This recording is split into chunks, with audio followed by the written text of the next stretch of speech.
Cynthia didn't hear the people shouting, "Leave him. He is just a beggar." One of his hands came up, fingers shaking like he was calling the world to pity him.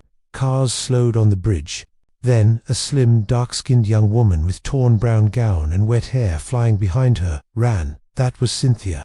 Before anyone could stop her, she climbed the side of the bridge and jumped. A man selling recharge cards said, "Who told her to help? Can that beggar pay her back?" But Cynthia was not thinking about that. She pushed her legs hard, swam to where the man had gone down, and grabbed him. He was heavy, much heavier than she thought.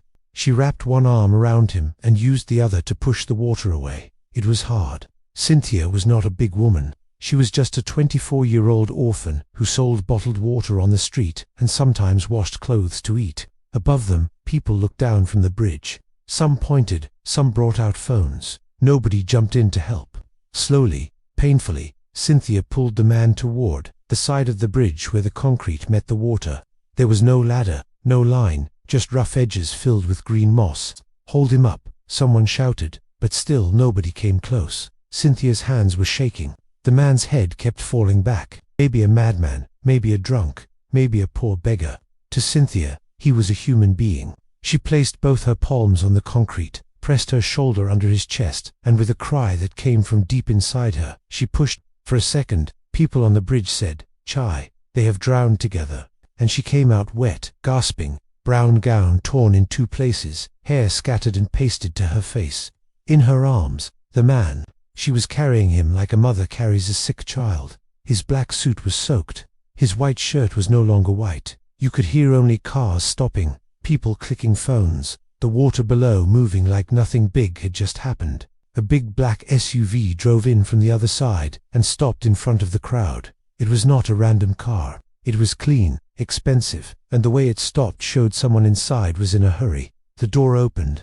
3 dark-skinned Nigerian men in expensive corporate suits came down. First, their faces changed from confusion to shock to fear. Then, to everyone's surprise, all 3 of them bent their heads a little and said at the same time, "Boss." He still looked like a wet beggar. But these men in suit, these men that looked like managers in a bank, were bowing for him. "Madame, please let us take him," he said, voice shaking. "You saved his life." He turned to the other 2. The other 2 men rushed forward and with full respect collected the wet man from Cynthia like they were carrying gold. Even while he was unconscious, they were careful. They did not let his head drop. They did not shout at him. People on the bridge started to whisper, "Wait, did she just save a big man?" But he was looking like a beggar. The first man, the one who spoke to Cynthia, turned back to her. He looked at her wet clothes. "Young lady," he said, "do you know who you just pulled out of that water?" Cynthia blinked. "No, sir. I only knew he needed help." The man smiled in a way that showed relief. "You just saved the billionaire CEO of Johnson's group of companies," he said quietly, like he was telling her a secret. The recharge card seller stepped back, shame all over his face. The man in suit was not done. He took Cynthia's hand, the same hand that had just pulled the billionaire from death, and said, "Please follow us to the hospital." Her heart beating fast, her mind trying to understand what God had just done in front of all those people who laughed at her. And at that exact moment, from the SUV, one of the men shouted, "Sir, he is not breathing well." Cynthia froze when she heard the shout. "Sir, he's not breathing well." Her wet hands trembled. Her eyes darted to the black SUV where 2 of the suited men were desperately trying to help the unconscious man. Johnson, one of them, was pressing his chest up and down. The crowd that had been whispering in awe began to panic. Some shouted for an ambulance, others backed away, afraid something worse might happen. The sound of horns, voices, and rushing water mixed together until it felt like Logos itself was holding its breath. Cynthia ran toward the car. The man who had earlier held her hand, now sweating under pressure, stepped aside. "Do you know first aid?" he asked quickly. "I watched people do it once," Cynthia said, kneeling beside Johnson. "But I'll try." She placed her hands on his chest, counting softly under her breath. 1, 2, 3. Then she leaned down and breathed into his mouth. Water spilled from his mouth, his chest lifted weakly, and a faint sound escaped his lips. "He's breathing." One of the men shouted, "He's alive." The crowd burst into relieved murmurs. Her entire body ached, but her heart felt light. The first man, whose name she later learned was Mr. Fred, gave a short, urgent command. "Quickly, take him to St. Luke's Hospital." The same people who had mocked her were now bowing their heads as the SUV drove past. The drive to the hospital was tense. Fred sat in the front seat, constantly calling someone on the phone. Yes, it's Mr. Johnson. No, he's not dead. Cynthia sat quietly, her eyes fixed on Johnson's still face. Even though his hair was messy and his clothes were ruined, there was something calm about him now, like a sleeping king. Hours ago, she was selling bottled water under the same bridge, and now she was sitting in the same car with a billionaire. Her mind drifted. When they arrived, nurses rushed to the entrance with stretchers. "This way," a doctor shouted. They lifted Johnson out, still connected to an oxygen bag, and wheeled him into the emergency room. When they entered the private room, Johnson turned his head slowly toward her. He looked better now, pale but awake, with an IV in his hand and a soft smile. That smile made him look younger than his 40 years. Cynthia bowed slightly, unsure what to say. "Good afternoon, sir." Johnson motioned for her to come closer. "Please sit." She sat gently by the bed, her hands folded on her lap. "I owe you my life," he began. His voice was still weak but sincere. "You didn't know who I was, yet you risked everything." Cynthia shook her head. "You don't owe me anything, sir.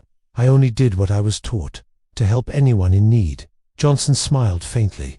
"Your parents must have been good people." Her eyes softened. "They were, but they died when I was 15. Since then, I've just been surviving. Washing clothes, selling bottled water, doing whatever I can." Johnson was silent for a moment. Then he said, "You've done more than survive, Cynthia. You've shown humanity what it means to care." Tears filled her eyes. No one had ever spoken to her like that before, not since her parents died. 3 days later, Johnson was discharged. Fred insisted that Cynthia come along in the convoy that took him home. The hospital staff waved as the black SUVs rolled out. When the car stopped in front of a white mansion in Iquoy, Cynthia's jaw dropped. The building looked like something from a dream. Tall glass windows, marble floors, golden railings. There were gardeners, guards, and maids, all standing in a neat line waiting for their boss. As Johnson stepped out, everyone bowed. The moment reminded Cynthia of the bridge, except now she understood why. Fred guided her gently inside. "Welcome to Johnson Mansion," he said proudly. Cynthia hesitated at the door, afraid to dirty the clean marble with her old slippers. "Are you sure I should come in?" Fred smiled.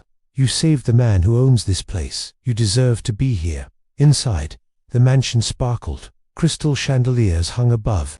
Soft classical music played from hidden speakers. Everything smelled of fresh roses. Johnson, now seated in a wheelchair temporarily for recovery, called out, "Fred, please show her to the guest room. She'll stay here for a while." Cynthia blinked. "Sir, I can't." "You can," Johnson interrupted gently.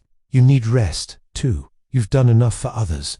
Now, let someone care for you." It was the first time anyone had ever said those words to her. Days turned into weeks. Cynthia slowly adjusted to the new environment. The maids adored her for her humility. She helped them fold laundry, cleaned dishes, even watered the flowers despite their protests. One afternoon, Johnson asked her to join him. In the garden, the air smelled of jasmine, and the sun cast a golden glow. On the fountain nearby, he looked much stronger now, dressed in a white polo and cream trousers. "Cynthia," he said as she sat beside him, "have you ever thought of what you'd like to do with your life?" She smiled shyly. "I have dreams, sir, but dreams don't feed people." "Tell me anyway." "I've always loved computers," she said. "Before my parents died, I wanted to study software engineering. I love building things that make life easier, but school was too expensive." Johnson nodded slowly. "You're intelligent. I can see it. The way you speak, the way you think. You just need an opportunity." She laughed softly. "People like me don't get those kinds of opportunities." He looked at her serious now. "Maybe not before, but from now on, you will." Her smile faded. Sir Johnson leaned forward. "Your kindness didn't just save me. It reminded me that power means nothing without purpose. You want to be a software engineer. You will be one." Her eyes widened. "I don't understand." He smiled. "I've already spoken to Fred. You'll get a full scholarship to Lagos Tech University. Tuition, housing, everything covered. You start next month." Cynthia gasped. "Sir, you can't." "I can." He interrupted again. "And I will.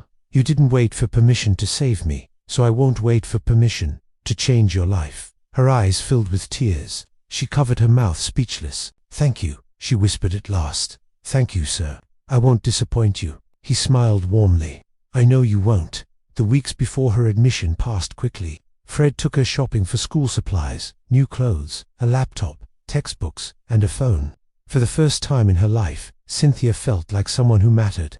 When she resumed classes, she studied harder than anyone else. Every lecture reminded her of why she was there, not because of luck, but because of kindness. Johnson visited, sometimes, watching quietly from his car, so he wouldn't distract her. For years passed in what felt like a heartbeat. Cynthia graduated top of her class with first-class honors. At the ceremony, when she walked on stage to receive her award, Johnson was there clapping with pride.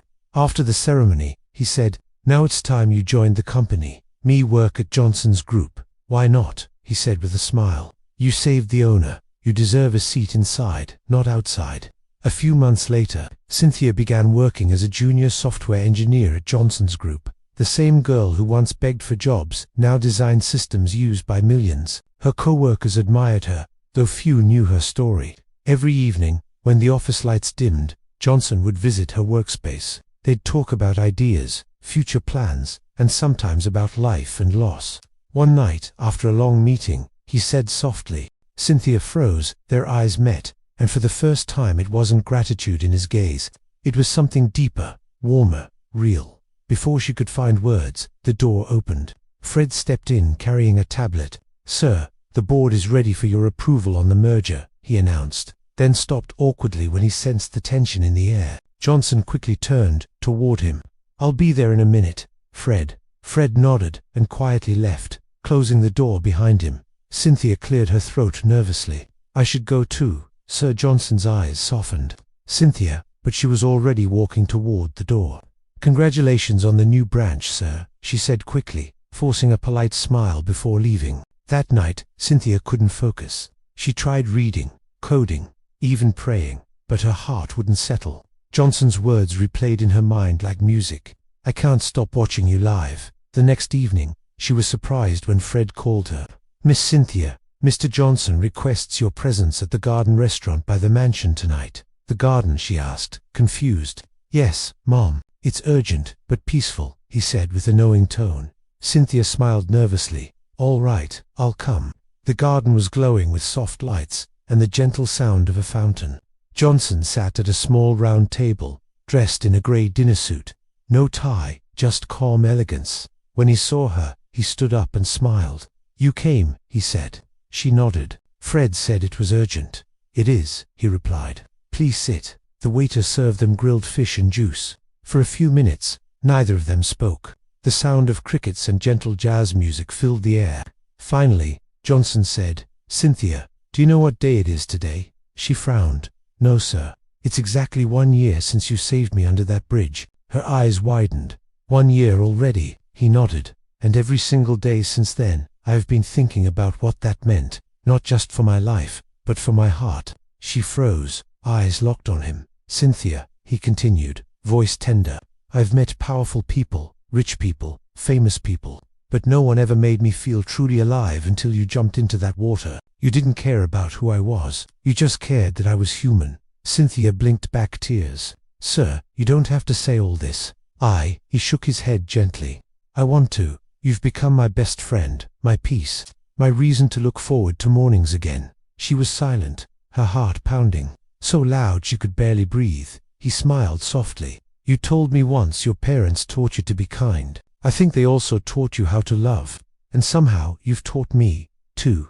Tears spilled down her cheeks. "You've given me more than I ever dreamed of," she whispered. "You changed my life, sir." "Then let me change the rest of it," he said. He stood slowly, reached into his pocket, and pulled out a small silver box. When he opened it, the diamond ring sparkled under the garden lights. Cynthia gasped. "Sir, what are you doing?" Johnson went down on one knee. "Cynthia, ease," he said, his voice trembling just slightly. "You saved my life when everyone walked away.